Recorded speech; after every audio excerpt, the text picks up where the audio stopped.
And now we have the wonderful, the fabulous Delon Canterbury. He's been with us at previous conferences. I'm so glad to see him. He has so many new things going on that he'll talk to us about too. But he will talk about the world of deprescribing. So I'm going to leave it to you, my friend. Love it. Hey, hope you're doing well, Linda, and everyone tuning in. Welcome again to the Connecting Caregivers Conference. I'm Dr. Delon Canterbury.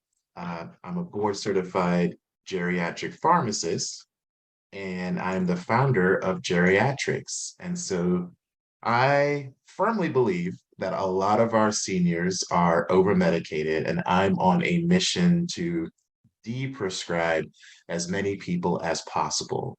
But it doesn't just start with the patient. Of course, it starts with the caregiver. It starts with the community. It starts with a team of people who are on the same thinking wavelength. So I'm really honored to be here today again, talking about deprescribing. My goal today is for you all to leave with some reflective questions to ask yourself or your loved ones or even your providers on ways you could potentially, hopefully, leave learning how to advocate and get off of some unnecessary and harmful medications. So, honored to be here. Let's go on and get started. So, just as a disclaimer, this is strictly for health and wellness and educational purposes. So, any type of clinical decision you make should be done under the supervision of your provider.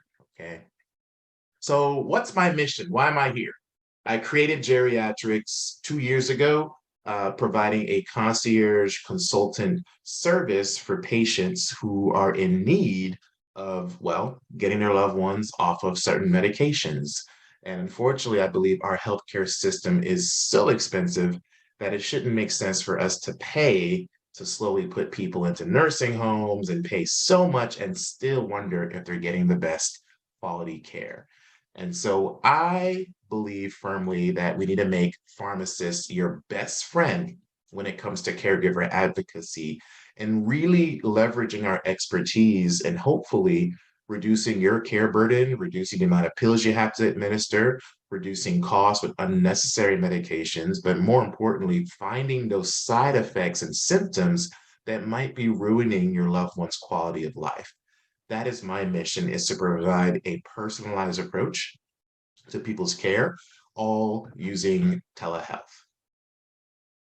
So, for those who may not have seen me, I am actually based in Durham, North Carolina, but a lot of my community work started with working on the COVID task force. And so, with this COVID task force, I started talking more about, of course, misinformation around COVID.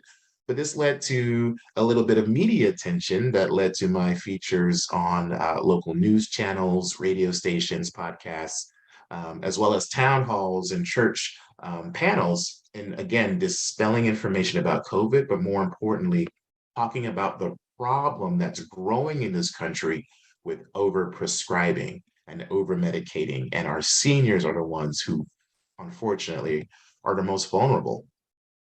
And so my parents actually came from South America. My family is from Guyana. I'm the oldest of three. And my mom, Sandra, is a teacher, and my dad is an accountant. And so they moved to New York in the 80s. And essentially, that's where all of us were born. And we eventually moved down to Atlanta for a better life because 80s in New York wasn't exactly the best place to raise a family. So let's fast forward to where I am now. I ended up moving to North Carolina essentially in 2010 for pharmacy school. And truthfully, I worked as a Walgreens pharmacy manager. And I honestly started to hate my own life. Yeah, I started to hate my profession. I started to really hate how we were treating people. And I just felt like it was kind of a pill mill and we weren't really solving some of the root issues that a lot of our seniors would come to me for. And so after a while, I got burned out, I got depressed and angry and felt there had to be a better way. And where I found most of my joy in Walgreens was really just doing community service, doing community advocacy, working with kids, doing HIV walks, spreading awareness, getting involved and meeting people where they are and educating them on how they can get better in their care. Those little slivers of hope were the primary causes of my joy. But truthfully, the system isn't built for people to be taken off of pills, unfortunately. And so after a while, I just felt and admitted that I was truly just going with the motions day to day. I mean, how many of you on this call are going to a job you just don't feel in alignment with? You're not passionate about it. You could put something in the chat if you feel this way, but this was me for 5, 6 years. And this is with an advanced degree, went to a top school, but completely found myself unenthused and unhappy. And that's why I felt I was a passenger in my own life. I was letting other people dictate my joy and how I show up for my patients. So I decided to break away from this. How can I focus on what made me happy? And it was truly serving people in a way that I wasn't confined to, I don't know, 30 seconds I had at the pharmacy window after you pick up your refill. So I created Geriatric solely with the intent of helping frustrated patients and families maneuver an inefficient healthcare system, look for ways to really reducing your medications, using science and evidence-based methods, looking for ways to really improve the quality of life and reduce some of those side effects that you may be dealing with, and hopefully get your loved ones back who may be, unfortunately, in some instances, wasting away or just not living their best lives. And so we try not to help people who really don't care about their own health. Of course, we want to help everyone, but we have to be selective in people who are passionate about taking charge of their care. Our services aren't really an easy way out, but really today, I want you to start thinking, is your loved one on more than 7 medications? Have there been any changes in any meds lately? Have there been any changes in the doses or the timing of the day they take their meds? Um, do you think there are any issues that are not being treated that you're noticing in your loved one's care?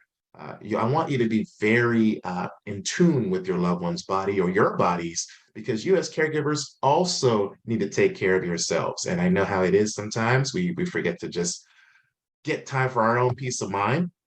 But that's another important piece, is taking care of yourself and having time for yourself. So what we do to help our families and caregivers out is we provide a genetic test for everyone. And I don't mean like a 23andMe test. I mean a specific genetic test. In fact, I think Linda's had it a while back, but really it looks at how certain medications can actually interact with your body, right? We all don't exactly, even though we're 99% the same, there's a little bit different that changes how we respond to meds. And so pharmacogenomics or genetic testing is a key part of our comprehensive medication reviews. We come up with deprescribing plans. So we look for ways to work with your doctor and say, hey, this will be best if we get her off of these, or they may no longer be appropriate. And we find solutions for you to also address social needs, whether it may be transportation or some of your benefits, like you need some help with food or buying over-the-counter supplements. We look to see ways we can exhaust all opportunities. And again, this is with a concierge one-on-one approach that you have with me, basically 24/7. And so I got to make sure you guys leave today knowing one thing. You may be wondering why my chubby cheeks are on the screen with my parents, but that was back in New York. And next to my parents is my grandma, Mildred. And she actually also was from Guyana. But unfortunately, our system, seniors die, or I'm sorry, 275,000 people die each year because of mismanaged medications. All right. So we have about 750 seniors hospitalized every day in the US just because of a medication. And that amounts to about $530 billion that we are spending as taxpayers in paying for these type of services in response to these people's care. And about half of our older adults are taking at least one or more unnecessary medications. So if we're looking at patients who are taking 20, 30 meds, which again is generally inappropriate, how much money could we actually save them if we're finding ways to get them down to 5 or 6 over not just a couple of months, but over years and years of having them sustainably off of those meds? Not to mention, some of those meds may cause more harm, and some of those meds are just treating the symptoms of other meds. And it becomes this unfortunate cycle that we see called the prescribing cascade. And that's something that we address and try to help piece through for providers and our caregivers. And so, yes, I do believe our healthcare system is broken. That's why we have amazing people here today showing you other ways to get the advocacy and resources, thankfully, because of Linda. But with all this being said, my grandmother had mild dementia. And while she was in her nursing home, she was given an inappropriate prescription that literally tanked all of her dementia symptoms. She started sundowning. She became way more irritable. She was wandering. She was angry. Unfortunately, the very same facility ended up kicking my grandmother out because they could no longer manage her dementia symptoms. Because of this, my parents were forced into the role as caregivers. And so they had to move my grandma, Mildred, from Brooklyn down to Atlanta. And I wasn't a pharmacist yet. I was maybe a junior or senior in college. But I did feel and see the amount of impact this had on my family dynamic and the stress it had for my parents. So all this we unfortunately found out later after 4 months of trying to find new locks for the house, Granny losing her dentures twice, finding glasses, and really just seeing how she was even treating my mom because she wasn't herself. It was hurtful, it was hard, and it was expensive. And I felt there just had to be a better way. But it really wasn't until a Rite Aid pharmacist, upon a refill, saw that she was taking one medication. It was an antipsychotic called ziprasidone or Geodon, and it was really just used to chemically just sedate her. That was it. There was no really indication. It honestly says by the FDA, that black box warning, you should not use this medication in patients with dementia or behavioral issues related to dementia. However, it still happened. And because of that, it led to a complete hell for my family. But a Rite Aid pharmacist found the issue. She advocated, she asked the right questions, and pushed back and had the doctor eventually stop it. And so we gradually reduced her off. And a lot of those symptoms we were dealing with, the wandering, the frustration, the sundowning, basically subsided. And she became back to her baseline, mildly having dementia for the rest of her years. So with that mission in mind, of course, not everyone has a family member who's a pharmacist or someone in healthcare who can advocate. But I really want to challenge all of you listening on what can we do on that next doctor's visit? What can we do to safely stop some of these pills that that our loved ones are on? Is there anything we could do? And it's not a one-time thing. It needs to be a continuous process. It needs to be a continuous, all right, I am concerned about XYZ. How are you leveraging your pharmacist? Have you had a comprehensive full medication review? And I don't mean a checklist of, are you still taking this? Are you still taking this? Yes, yes. That's not a med review. You need someone who's educated and able to piece through the why behind all these meds. And unfortunately, our medical system is, I don't fault them, but they're just trained to treat and prescribe. That's what the health system wants them to do. That's what they're trained to do. That's what they're supposed to do. And that's what they get paid to do. But we don't ever question the timeline on when we can stop.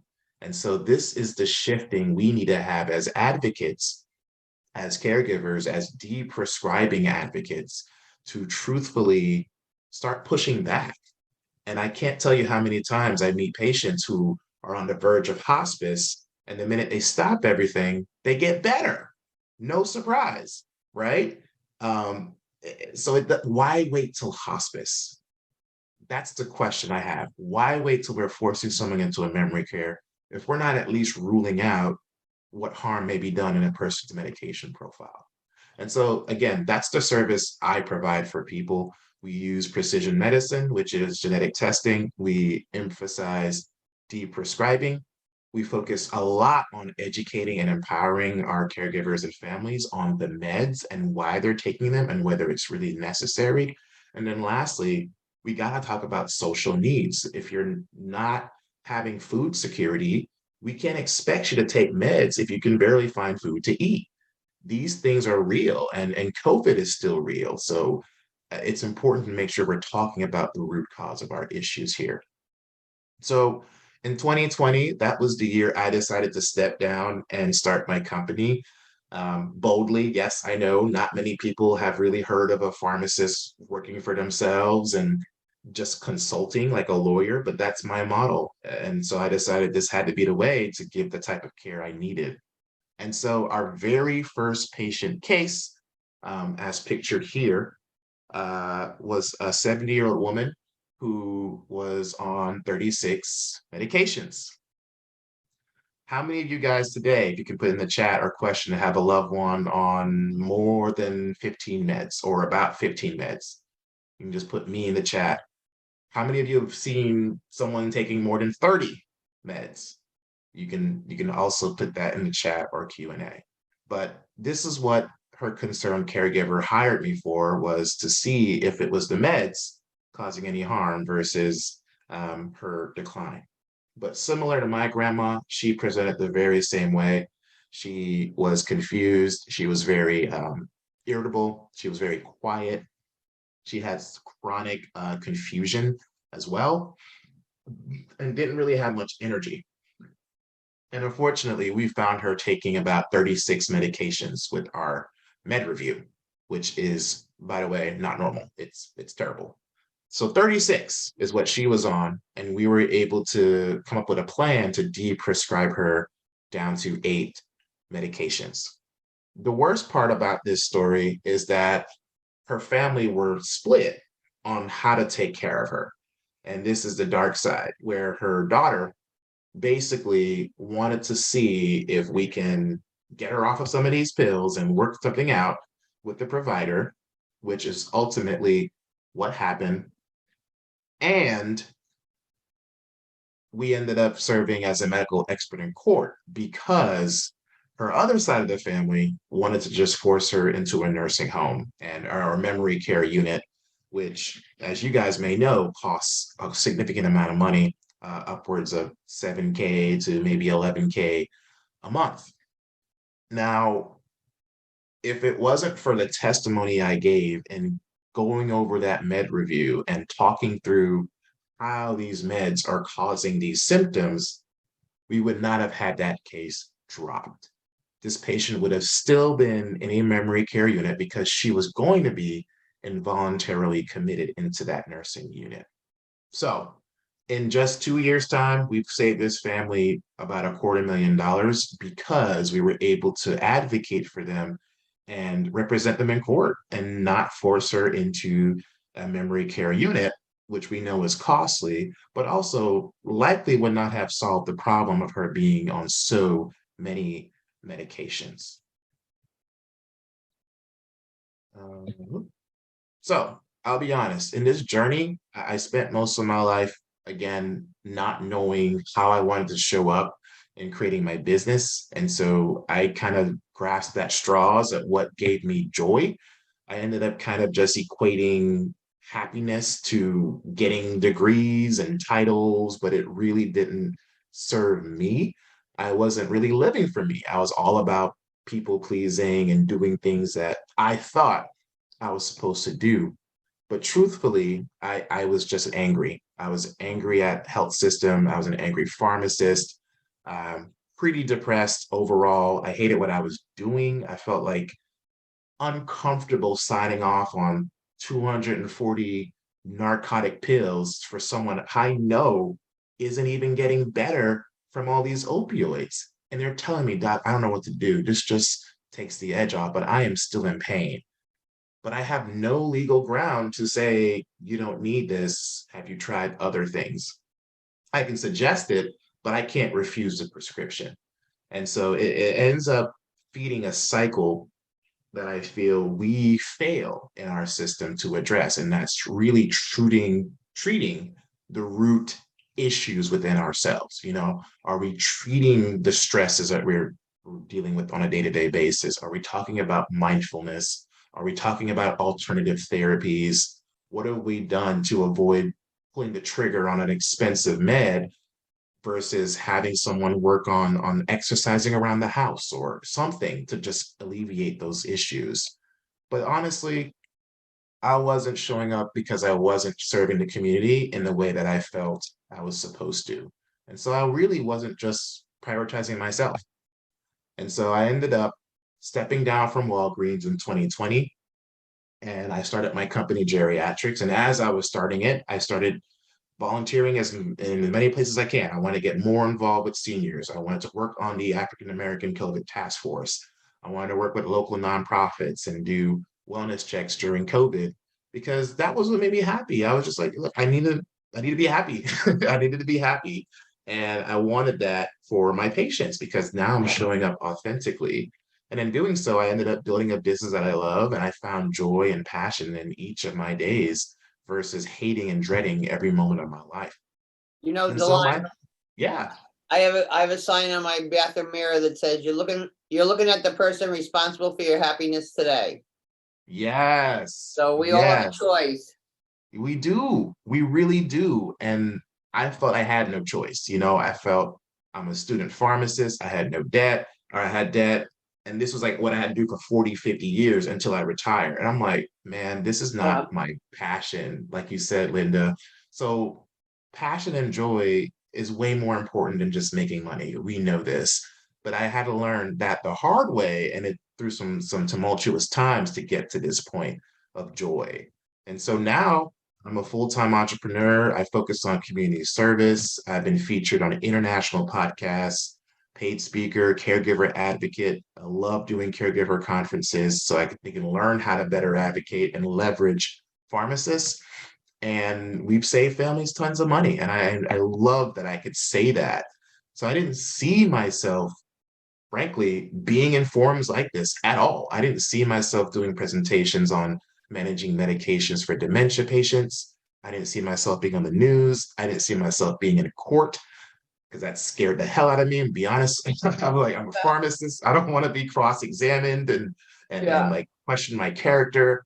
All of this stuff was a journey in just the last 2 years. And frankly, I wouldn't have met cool people like Linda, who's featured me multiple times and expand my reach to others outside of my own state lines. This has been a hell of a ride. And I've learned so much about how valuable pharmacists are, but more importantly, how we have to work more in the community. I don't mean community pharmacies. I mean in churches, in like senior services or senior centers, adult daycares. We need to be in nursing homes. We need to be at Yes. caregiver events, health fairs. We're a wealth of knowledge, and yet I feel we don't exactly get all the respect we do or know that we can help you to this extreme length. And that's what hope you guys leave understanding today is leveraging your pharmacist, talk to them, get a full 30-minute to an hour review on all your loved one's meds to really dive through if there's anything you don't need.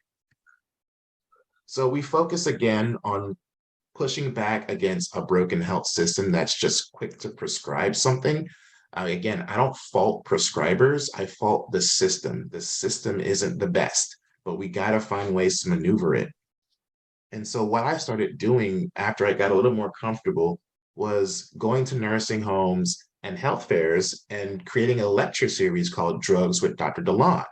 And I would literally just go over common side effects I see. We talk about genetic testing. We do talk about COVID updates. And I would just go to the nursing facilities and literally just have an ongoing relationship and educate people on how they could advocate for themselves. Further, we get featured on several podcasts in the pharmacy world and nationally at conferences for pharmacist associations as well. We've been featured in PBS on the news. We've done updates as well for COVID for our local news channels, all in the name of advocating and supporting people with the power of leveraging your pharmacist. So the power of deprescribing is in all of us. I don't think it takes a clinician to say, huh, I wonder why she's on 20 meds. Like, really, it doesn't take that. It takes someone who is like, you know what? I don't want you on all these meds. What can we do to get you off? And have a dialogue, have an open, friendly conversation about, okay, I understand this is what's going on, but what are some changes we can do today to get you off of 5 or 6? And I guarantee you, it doesn't take a pharmacist to get you to do this. It honestly starts with a caregiver. It starts with a patient who wants to be off of these meds, who doesn't want to have all these side effects still. It starts with, yes, a change in mindset, but it also starts with a change in our medication mindset. And I don't blame us. We're taught to think we have to be on 50 pills for the rest of our lives to live happily ever after. Yes, medicine has increased our lifespan. It's great for what it is, but there are times where a 60, 70, or 80-year-old is just simply not getting the benefit that that medication once had. And that is what I'm challenging is why are we still refilling something that you've had for 50, 40 years where it may not even do you any good? Not all meds, but that's the challenge that I want you all to leave with today is, can we slowly get off of some of these? Can we lower the dose? Can we maybe combine 2 drugs into one? Whatever the case may be, my job is to get you on as little pill as possible and have the best life you possibly can out of it. So all of this is to say that this journey of mine started with the caregiver in mind. It started with my parents in mind. It started with serving people in a way that I never thought I could. And it led to public speaking. It led to town halls, as you see here, and news features, sure. But it's not about this. Again, the fun part is when I get a med list and I'm able to tell people, you don't need this, you don't need this, you may want to keep that, we can get rid of this later. And it's freeing. It's just liberating to see how you can now go to your doctor and ask, I've got a geriatric pharmacist who's telling me that this can help. What can we do together? And that's really my goal. And so I've done this for 2 years. We've had several testimonials, kind of testament to what we can do. But again, I don't want anyone to fall victim to overprescribing. I don't want anyone to be another statistic. Like I said, 750 seniors are sent to the hospital every day, which is a shame, right? Which is a shame in this country, in America. We're paying for this, and we still don't get the best quality outcomes out of it. And so why I have this picture here is this was the last time I saw my grandmother. She lived to see 90, about 7 years after the medication incident she had. And she was great. She remembered us. She was joking. She was smiling, as you can see here. This is my mom on the far right, my sister behind me, my cousin and my uncle. And she was happy. She remembered us. She was coherent. We felt she definitely lived an amazing rest of her life. And unfortunately, she died a month after this, right on my last day of pharmacy school. So it Oh, was, yeah, it was. But I mean, it was assuring that I knew that she lived a great life. 90 is a good year. And I think it's something that will always resonate with me as a pharmacist to be the voice that that pharmacist was for her. And that again is why I created this company, is to focus on the why and how we're serving. So I don't want you to assume that, oh, she's been on this for 15 years, that it's necessarily safe. That's not necessarily true. There's always a risk in anything. I'm not saying that all your doctors are out to get you. Of course, they mean well. Of course, they want you to live long and happy, healthy lives, as I do. But unfortunately, not many of them are the medication experts. That is what pharmacists are. That's our specialty. And our job is to just help each other. All I propose is we work as a team. This isn't to build wars. It's like, let's do this together. That's the way healthcare should be. And so, again, we provide concierge services. Um, I think I saw someone in the chat. I think they were talking about reviewing labs. Oh, yes, yes, yes, yes. Yes. So, yes, for Susan, you were out there. Yes, we do look at a med review. Yes, we absolutely look at drug interactions. That's one of the core pieces of our work. In fact, we even look at drug gene interactions, which is why we include the genetic testing component, because unfortunately, our health system hasn't caught up to that yet. It's out there, but providers are still a little worried about it, scared about it. They're not sure what it is yet, but it's the future of medicine. It's called precision medicine, and it is actually covered by original Medicare and Medicaid in some states. Now, it's going to depend on what type of medications you're taking. That's the only caveat is, not everyone may get it, but you can order it for yourself or your loved one pretty much online. Or, of course, using our services here, we can have a pharmacist talk you through it. But yes, thank you for answering that, Linda. We do look at those things, and we actually try to ask for your discharge notes as well to cross-check with what's going on with the patient. Okay. So somebody sent a text in a message and said, my mom's been with the same doctor forever. And every time I talk to the doctor about her taking less medications, he says to me, "Who's the doctor, you or me?" I'm so sorry. And I was brought up to respect the doctors, so I don't really know what to do. Wow. No, you need a new doctor. Doctors who say that are that's ego. That's not healthcare. And they're not even, I'm sorry, I laughed out of complete anger because Yeah. that is so inappropriate that I just couldn't respond any way else. But no, you need a new doctor. Seriously, that's not a doctor who clearly has your best interest. They're not even listening to you, and you're coming with a concern repeatedly. That is a red flag. And yes, I think you should see someone else. But I agree. that's I the always say if your doctor doesn't talk to you and doesn't have a good conversation with you, you don't need that doctor. exact. You don't. That's not healthcare. You see, this is the this is the issue. The patient is the CEO of their health. We aren't the CEOs of your health. The patient is the CEO of your health. Our job is to be your guiding light. That's it. The patient does whatever the patient wants to do. So if you want to get off those meds, you're going to need to find someone who's going to help you get off those meds. Or you just do it without telling them, which I'll never tell you to do because that's illegal. But that's someone that doesn't sound like they have your best interest at heart. And that's something I would respectfully challenge you to find a solution around and see another doctor. Well, and I think it's just having the conversation. So about over a year ago, my cholesterol was up a little bit, and my doctor wanted me to take a statin. And I didn't want to take a statin because I feel like these days it's like the Oprah show. You get a statin, you get a statin, you get a statin. Yes. So I never filled the prescription. And what I did is I started taking more garlic, and I started eating more oatmeal.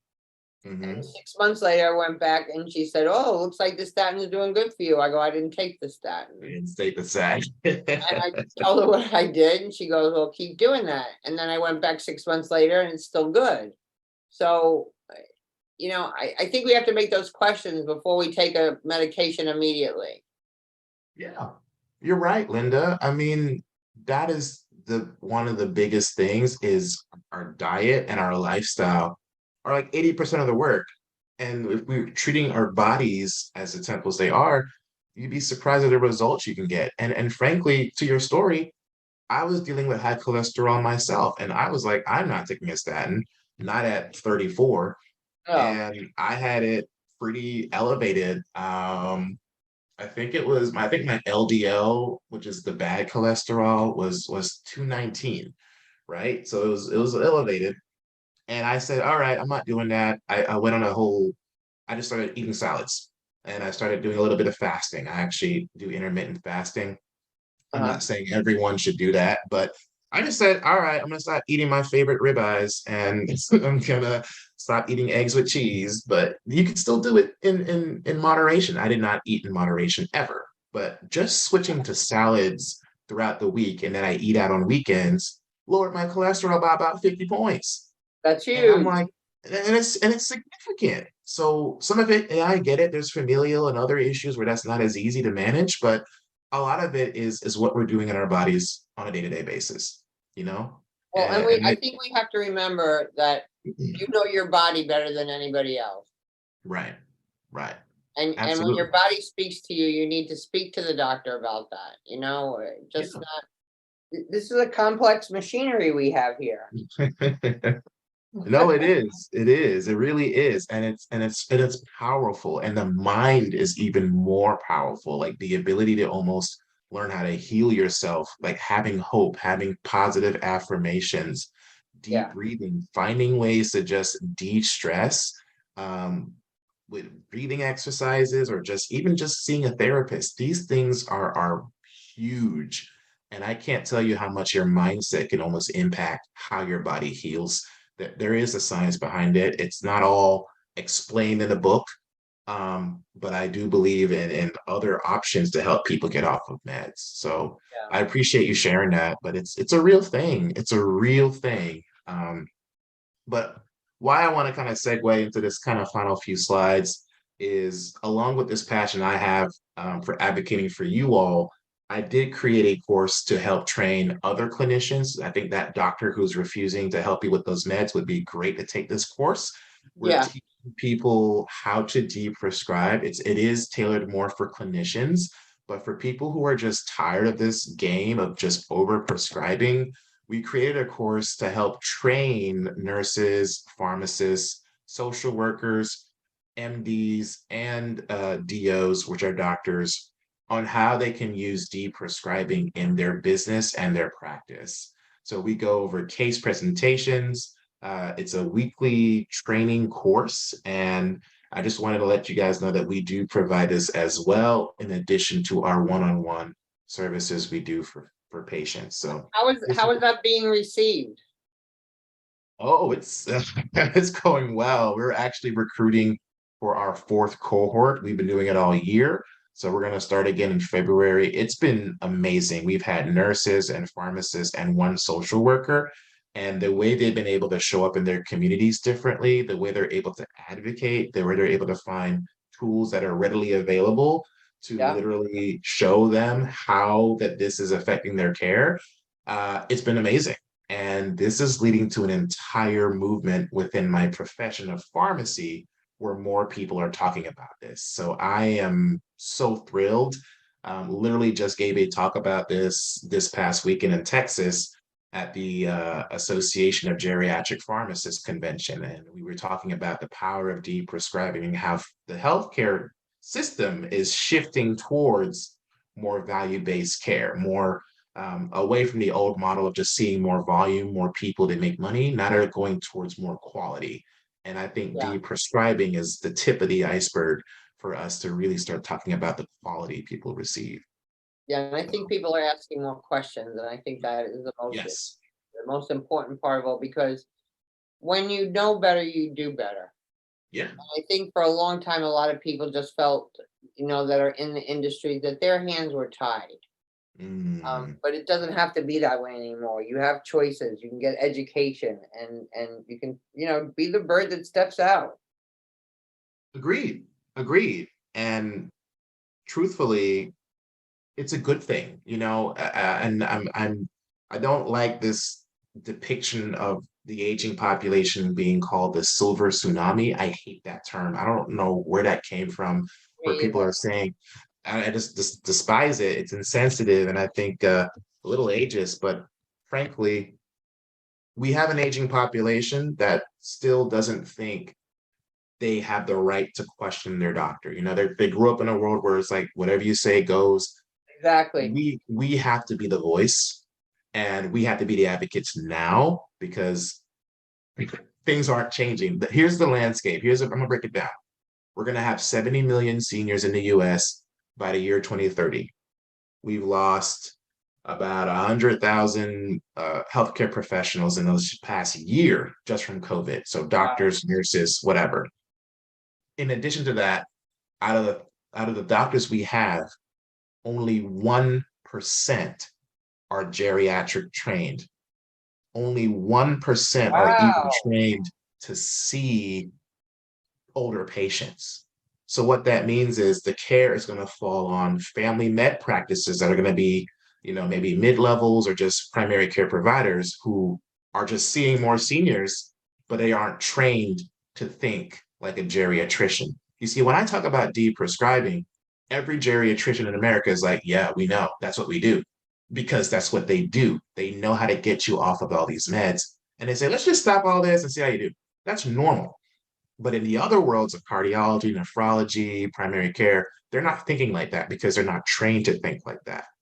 All the meds Right. we have on the market, truthfully, came from clinical trials that only looked at primarily white and young adult males. So about healthy young adult males. So all those diuretics you're on, all those blood pressure meds, everything pretty much came from the 70s from healthy adults. That does Wow. not, that's not the person who's a 75-year-old older patient. That's not the same person. So the Right. way that drug works is different.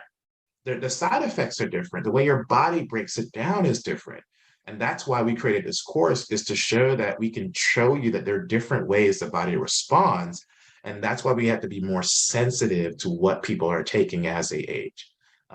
So just wanted to make that point because the future of our country is a larger aging population with less and less senior care providers. And this is why we have to really start using geriatric trained pharmacists, caregiver advocate support groups. We have to start using all the resources together so we can beat this together. All right, so we have another question. What do you think about CBD and medical marijuana? Yeah, there's a lot of talk about those medications or products, and they have their uses. We actually do discuss that in our pain management module in module 6 and in Okay. module 8. Now, I personally have no real qualms with it, but there is something I need you to know, and that's that those two medications do interact with quite a few medications. I mean, they interact with a lot. And Okay. it's important to have an idea of what your genetic makeup is because that can also impact how CBD and THC may works. The Mhm. other question I have is it depends on what you're using it for. If you're if you're using it for appetite, it has great evidence for that. If you're using it for nausea, it has great evidence for that. It has Okay. some evidence for pain management, but if we're talking about, treating fibromyalgia or Alzheimer's, there's really no data. So I caution you to one, let your doctor know if you are considering that. And frankly, you should be able to have a conversation about that with no judgment because everyone's talking about this. It's a whole new wave of care. And the science and the studies are looking at this now. It's just I can't definitively say, yeah, you can use CBD for everything. And I would never say that. You want to communicate those concerns or thoughts on the why you're using it and let your doctor know as well, or pharmacist, because they do have significant medication interactions and I wouldn't want anyone to be put in harm's way. Well, she said, thank you very much for answering me that. I wouldn't have even asked it directly, but I could hide behind the computer and ask it. So I'm happy that she did ask that and you got to answer her. And I just wanted our listeners to know I've been genetically tested. And Mhm. I feel so much more. I'm not on any medications, but I feel so much more at ease that in the future, as I get older, and if I need to go on medications, my doctor has all this information now, so I don't have to worry about things that may hurt me that are supposed to help me. Yes, it's so helpful. Again, it's not gonna like catch every drug interaction ever, but it gives Right. us a better picture of if you were to start something in the future, now we have your genetics that can tell us, ooh, we actually shouldn't start you on that because of this report.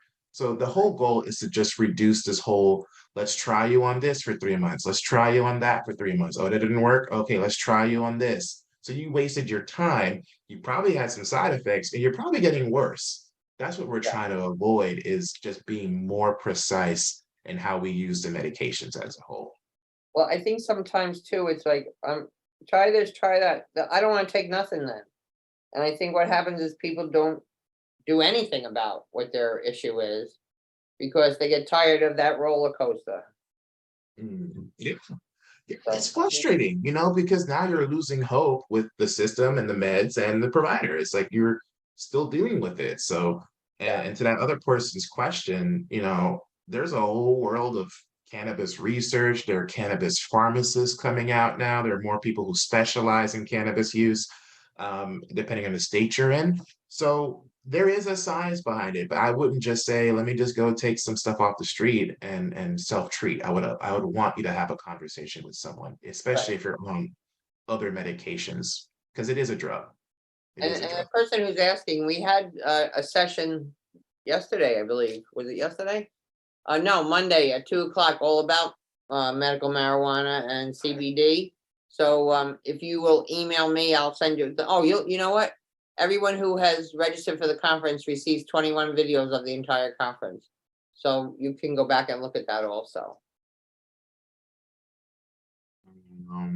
Yeah, Janet asked, does Medicare cover genetic testing? Original Medicare does. I think it does depend on the medications you're on. And you can ask your provider, they can write it for you, or you can even use some of these third-party labs that are out here and get it billed. Medicaid does in some states as well. The caveat is they don't cover the consultation. So they cover the kit. They don't usually cover the consultation if you're gonna like use me, for instance, or another counselor, because unfortunately, pharmacists cannot bill insurance directly. We have to do it under somebody, which is again flawed and outdated. Yeah, But yes, that's the name of the game right now. But yes, it is covered, especially if your provider, approves it and sees a need. But frankly, you can use some of these labs or myself, and they have a doctor that will get it yeah, covered. mine You was just have covered. exactly. So Linda's was covered. So Yeah. yes. Excellent. Good question, though. Good question. So yeah, man, if you have any thoughts or questions, I did want to leave my contact. I encourage all of you to save my number and just text me because I believe we should all be accessible. Just text me any concerns, any questions. That's my personal cell, 404-484-5092. I'm all over social media. Yeah. Yeah, I'm like LinkedIn, Facebook, you name it. You can follow me at Geriatrics. And of course, if you have clinicians who are listening, definitely say I'm interested in the course and we can get you into our Prescribing Accelerator course. We'll probably start next February. But truthfully, as some just talking points to summarize today, if your loved one is on more than 5 or I'd say 7 meds, it's time to start questioning what we can get them off of. If they are dealing with any changes in their body, any more diarrhea than usual, dehydration, do not just attribute these things to just them being old. That's one of the most common mistakes we can make. Really try to start getting to the root cause of, were there any changes in the meds? Has there been any changes in dose, timing? Really get an idea of their body's functions. How are they feeling?